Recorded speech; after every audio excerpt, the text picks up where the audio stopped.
Halo teman-teman semua, ketemu lagi dengan Bung Bob. Wow, masih sedih sahabat Bob atas Skriniar ya, karena memang kemungkinan dia akan pergi sahabat Bob ya. Ya harapan kita hanya 1%, tapi sudahlah sahabat Bob ya.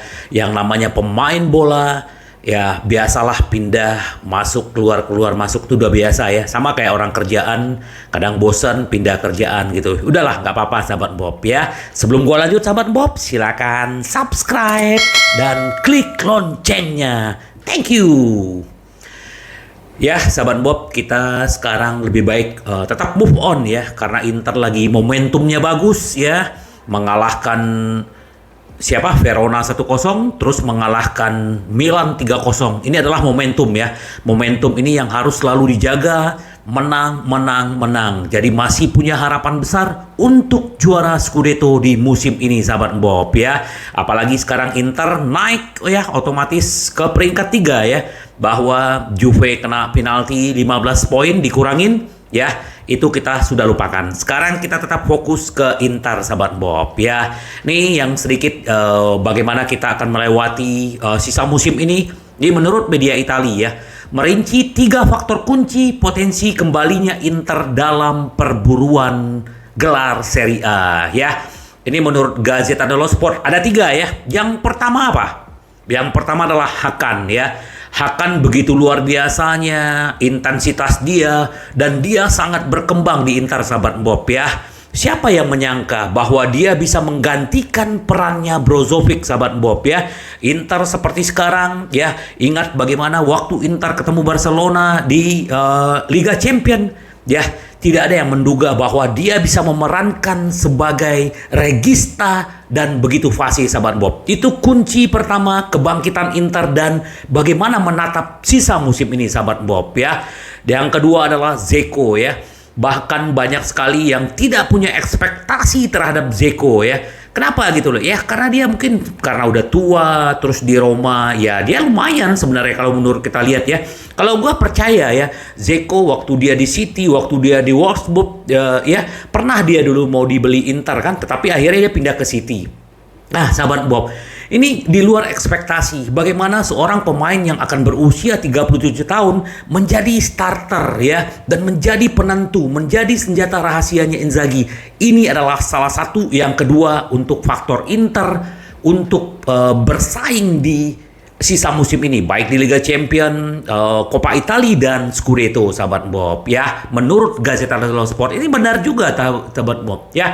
Terakhir Gazzetta berpendapat Nerazzurri semakin menunjukkan keharmonisan tim dan kemampuan untuk menyerang dan bertahan sebagai satu kesatuan yang kohesif di lapangan sahabat Bob. Ini luar biasa ya.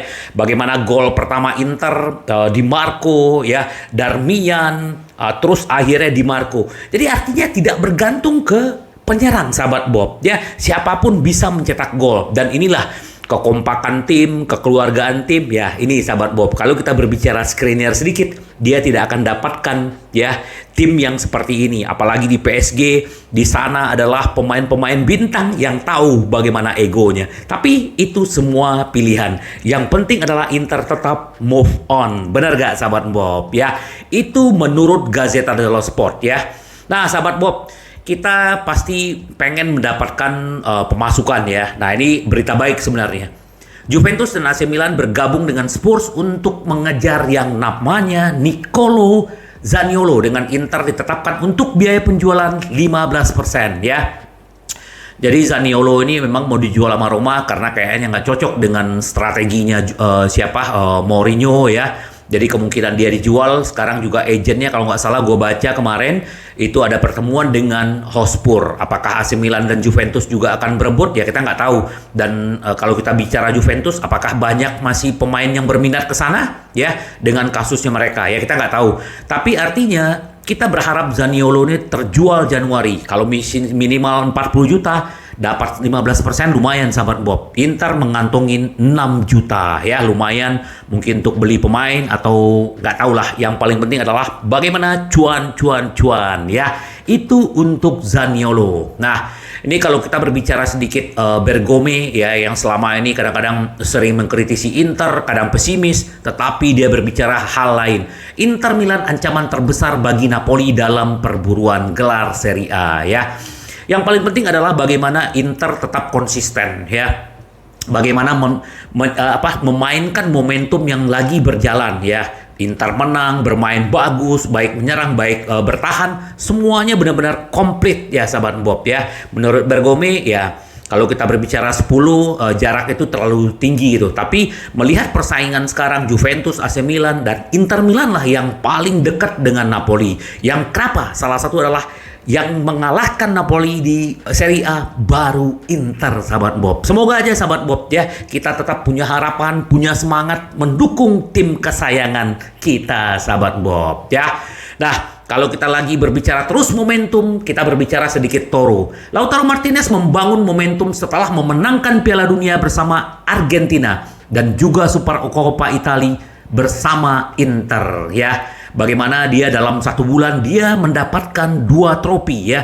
Trofi Piala Dunia, trofi Super Coppa, dan ini adalah momentum yang luar biasa. Kita tahu bagaimana intensitas dia, bagaimana kecintaan dia terhadap Inter, bagaimana dia memberikan seluruh jiwanya buat Inter. Ini luar biasa sahabat Bob ya. Jadi memang walaupun di Piala Dunia tidak seperti ekspektasi semua orang, tetapi dia membuktikan sahabat Bob ya. Kemenangan ini tampaknya memberi Martinez dorongan ekstra dalam hal motivasi dan kepercayaan diri. Kembali ke Inter karena sang striker telah mencetak 4 gol dalam 4 pertandingan terakhir sahabat Bob. Ini luar biasa, dan terakhir dia mencetak gol ketiga ke gawang Milan waktu Inter bantai Milan. Dengan satu lagi trofi yang dikumpulkan tepat 1 bulan setelah kemenangan di Qatar, Martinez merasa angin sudah berhembus sekarang, dan Inter akan berharap ini terus berlanjut selama sisa musim dengan 3 gelar lagi yang masih harus dimainkan sahabat Bob. Semoga aja, kita berharap Martinez terus gacor. Nah, tadi berbicara pemain, sekarang kita berbicara Inzaghi ya. Pelatih Inter Milan Simone Inzaghi kecewa masih belum dianggap sebagai pelatih top ya. Ini menurut media Italia ya, Tuttosport gitu loh. Inzaghi mengambil alih Inter dalam kondisi yang ya menurut gua lebih parah ya. Kenapa? Ada 3 pemain, ada siapa? Ada Lukaku, ada Hakimi, pemain-pemain penting yang dijual ya. Setelah itu ada kasus Eriksen ya. Jadi dia benar-benar membangun Inter tuh dalam kondisi yang tidak stabil gitu loh. Dan dia tahu itu gitu loh. Nah, namun hanya butuh beberapa hasil buruk di awal musim ini untuk menimbulkan keraguan tentang masa depan pria 46 tahun ini. Namun pada bulan-bulan berikutnya, Inzaghi telah melakukannya dengan baik dan menstabilkan kapalnya sahabat Bob. Jadi memang ya, di awal musim kita tahu bahkan pemecatan Inzaghi mencuat, tapi tetap dia disupport oleh manajemen ya. Nah ini sahabat Bob ya. Kemenangan tim Super Coppa Italia atas AC Milan dengan menang telak 3-0 hanyalah contoh terbaru di mana pelatih merasa bahwa dia telah membuktikan dengan jelas bahwa keraguannya salah ya. Namun mantan pelatih Lazio itu merasa prestasi dan levelnya tidak diakui secara universal sebagaimana mestinya ya. Sahabat Bob, kita harus mendukung Inzaghi ya. Tanpa Inzaghi mungkin kita belum mendapatkan apa-apa loh. Benar loh. Karena tidak gampang mencari pelatih pengganti Conte yang dengan metode permainannya 3-5-2 ya. Tapi kita tetap bersyukur bahwa ada yang bilang, cuman Coppa Italia, Super Coppa. Emang gampang? Nggak ada yang gampang sahabat Bob. Semua yang di dalam kehidupan kita selalu perlu perjuangan. Salut buat Inzaghi. Semoga gue mengakui Anda adalah pelatih top ya. Kalau tidak ada yang mengakui, gue yang melatih ya, yang mengakui. Nah, Suning masuk ke Inter itu 6 tahun yang lalu ya. Nah setelah itu dia merekrut yang namanya Opa Marotta ya. Media Italia menyoroti bagaimana Opa Marotta membawa rekam jejak serial winners ke Inter dari Juventus ya. Bagaimana dia di Juventus ada 7 gelar ya yang dia dapatkan selama dia memimpin di sana.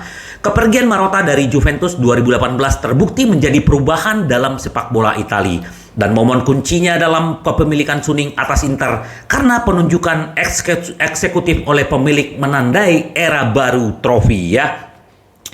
Dia sudah di Inter menghasilkan 4 trofi ya, gelar Serie A pada 2021, Coppa Italia dan Super Coppa Italiana musim lalu, dan barusan Super Coppa Italia, sahabat Bob ya. Reputasi pemain pemenang serial menjelaskan mengapa Juventus dilaporkan menginginkan kembali Opa Marotta balik ke sana. Ini sahabat Bob, ini luar biasa ya. Kita bersyukur ada Opa, ini yang gue bilang, ini adalah rohnya Inter. Inter harus mempertahankan yang namanya Opa Marotta ya. Nah, ini sahabat Bob yang menarik juga adalah bagaimana ya kita berbicara Skriniar ya. Ini ternyata kita kan juga udah lama mengincar yang namanya Smalling. Pembicaraan perpanjangan kontrak terhenti antara Roma dan Inter ya. Kenapa? Target Juventus ya, di Premier juga. Jadi sementara sekarang dia ditawarin kalau nggak salah 4 juta 2 musim ya di Roma, dan dia kayaknya menolak ya, dan dia tidak mau melanjutkan ya. Ini kayak kasusnya kayak Skriniar nih ya. Nah, tetapi sahabat Bob ya, dia ini kemungkinan Inter sudah memberikan keperwakilan dia. Inter akan memberikan 4 juta ya, 4 juta per musim selama 2 musim dan tambah 1 musim opsi perpanjang ya. Ini menurut calciomercato.com sahabat Bob ya. Ini adalah dia sebagai pengganti yang namanya De Vrij, karena De Vrij juga kayak kemungkinan tidak perpanjang kontrak ya. Nah, terus sahabat Bob ya, bagaimanapun kalau Skriniar akhir pergi, Inter adalah prioritasnya adalah Scalvini ya. Scalvini muda dari Atalanta menurut Gazzetta dello Sport. Alternatifnya diwakili oleh pemain Brazil Rodrigo Becao dari Udinese ya. Ini juga kesukaan kita, terutama gua lebih senang Becao ya. Tapi kita nggak tahu siapa yang akan didapatkan Inter ya di antara dua itu. Kalau Smalling kan memang untuk De Vrij, kalau untuk siapa? Ini Inter juga menunggu Skriniar ya. Skriniar kan apakah Inter akan menjual di Januari atau melepasnya di Juni, sahabat Bob. Kita lihat aja apa yang akan terjadi. Karena gini juga ya, kalau kita berbicara Skriniar, ya memang ada lagi yang diincar Inter nih ya. Ini juga sebenarnya mantan back Milan ya. Seorang back berbiaya rendah untuk menggantikan Skriniar. Lihat mantan Milan, yaitu Jallo ya. Jallo ini juga diincar, Thiago Jallo ya, pemain Portugal. Dia bermain di Lille ini juga cukup bagus ya. Harganya kurang lebih 20 juta euro dan Napoli juga mengincarnya. Nah, apakah kita nggak tahu lah mana yang benar nih. Karena memang kita tunggu aja apakah memang Januari Skriniar pergi, Inter harus mencari alternatif penggantinya. Apakah itu Becao yang akan masuk duluan ataukah Jallo? Ya kita tunggu aja sahabat Bob. Yang paling penting adalah tetap kita mensupport Inter apapun yang terjadi ya. Terus sedikit gue update juga tentang Lucien Agome ya. Dia sekarang kan bermain di Troyes ya. Cuman musim ini banyak cedera, pemain bagus. Gue senang banget nih lihat pemain ini ya, mirip-mirip Pogba ya. Nah sekarang dia diincar oleh Cagliari ya. Sekarang Cagliari dilatih sama Ranieri. Nah kemungkinan dia akan pindah ke sana sebagai pinjaman. Gak apa-apa, harusnya dia bermain banyak di Italia supaya dia semakin padu, dan kemungkinan kan bisa dipanggil lagi musim depan sama Inzaghi ya. Kita nggak tahu sahabat Bob. Pemain-pemain muda Inter ini banyak sekali yang berpotensi, tapi yang paling penting adalah mereka dikasih jatah bermain, sahabat Bob ya. Apalagi kita nanti di Selasa dini hari kita akan ketemu dengan yang namanya Empoli, yang sekarang adalah persiapan-persiapan yang dilakukan Inzaghi, sahabat Bob ya. Sampai ketemu lagi dengan Bung Bob. Bye bye. Ci vediamo. Yes.